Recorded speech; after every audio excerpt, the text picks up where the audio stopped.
Hello student, welcome back to my channel. आज का topic है द लेबनम टॉप पोयम है, जिसके पोइट है टेड ह्यूज।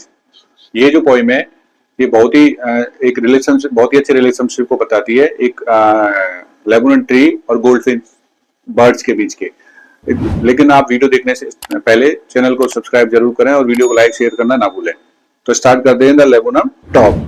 ये जो ट्री है लेबनन ट्री, ये एक पक्षी के साथ जो गोल्डफिन पक्षी है उसके रिलेशन को इसमें पॉइंट ने बहुत ही अच्छी तरह से बताया गया है, जिसमें ये फर्स्ट स्टेंजा में पॉइंट बताता है the laburnum top is a silent quite still in the afternoon yellow September sunlight a few leaves yellowing all its seeds fallen.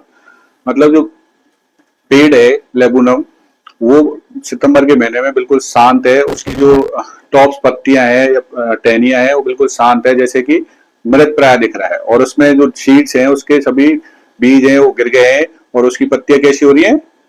Yellow, पीली पड़ी हुई है। गोल्डफिश जो बर्ड है वो भी एक उसका कलर है, येलो कलर है। तो पेड़ की पत्तियां और उसके जो कलर है उसमें दोनों मैच कर जाते हैं। सिर्फ उसके गोल्डफिश पक्षी का जो मुंह है वो डार्क है, बाकी का उसके फीदर्स हैं वो येलो है।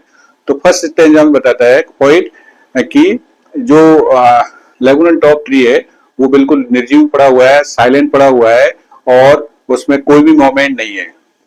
तो इसमें सिर्फ सितंबर का कोई भी मोमेंट नहीं बताया गया है। सेकंड स्टेंजा में देखो पॉइंट ये कहता है till the goldfish comes with a twitching chipping a suddenness a startlement at a branch and then sleek as a lizard and the alert the abort. She entered the thickness and a machine startup of the chittering and a tremor of wings and the thrillings. The whole tree trembles and the thrills.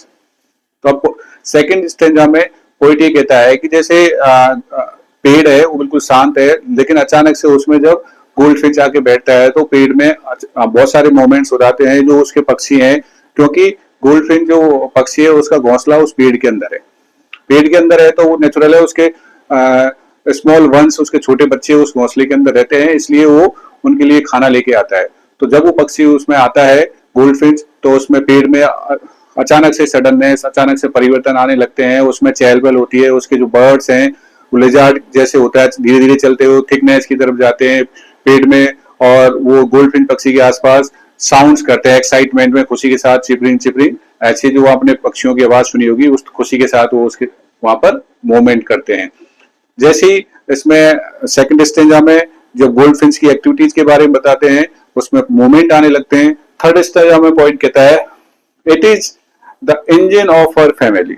It means कि goldfish है वो अपने small once की family का engine है। Engine means कि उनको survive करने के लिए जब तक वो बाहर से खाना नहीं लाएगा और उनको देगा नहीं तब तक वो सरवाइव नहीं कर पाएंगे। इस तरह इसमें इंजन का गोल्डफिश के लिए यूज किया गया है।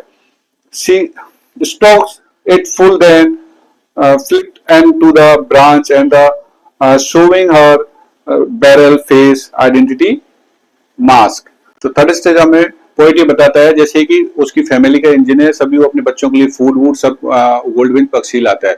यहाँ पर गोल्डफिश पक्षी के जो फीदर्स होते हैं वो भी येलो होते हैं, और जो लेबनन टॉप ट्री है उसके भी क्या है, जो पत्तों के या लीफ से जो कलर है वो कैसा है? येलो। तो दोनों पहचान में नहीं पड़ते, सिर्फ उसकी चोंच होती है, उसका मुंह होता है, उससे गोल्डफिश पक्षी को पहचाना जाता है। फोर्थ स्टेज में पॉइंट बताता है जैसे अब पूरे पेड़ में चहल पहल हो रही है, चिपरिंग हो रही है, पक्षियों की स्वीट स्वीट आवाज आ रही है, क्योंकि वो खाना खा रहे हैं और गोल्डफिश के साथ है जो एंजॉय कर रहे हैं पेड़ में। लेकिन जब अचानक से गोल्डफिश को दोबारा अपना इन्फिनिट वर्ल्ड में जाना होगा, मतलब दोबारा से पेड़ से जाना होगा क्यों खाने के लिए, तो जब गोल्डफिश पक्षी उससे उड़ जाता है तो दोबारा से जो लेबनन ट्री है वो पूरी तरह से शांत हो जाता है और उसमें कोई मोमेंट नहीं होते। तो पॉइंट यहाँ पर ये एक पेड़ और एक पक्षी के रिलेशनशिप को बहुत ही खूबसूरत ढंग से डिस्क्राइब करता है कि जो एक पेड़ एक पक्षी के लिए शेल्टर के तौर पर काम करता है, उसके बच्चों के लिए शेल्टर के तौर पर काम करता है, तो उसके घर क्या है? पेड़ ही। तो यहाँ पर पॉइंट अच्छे से दोनों चीजों के रिलेशनशिप को बताता है। उम्मीद करता हूँ आपको पूरा कंसेप्ट है, पूरी पोएम में क्लियर हो गई होगी।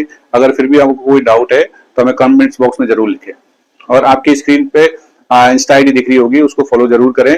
बाकी की अपडेट्स हम इसी आईडी पे डालेंगे।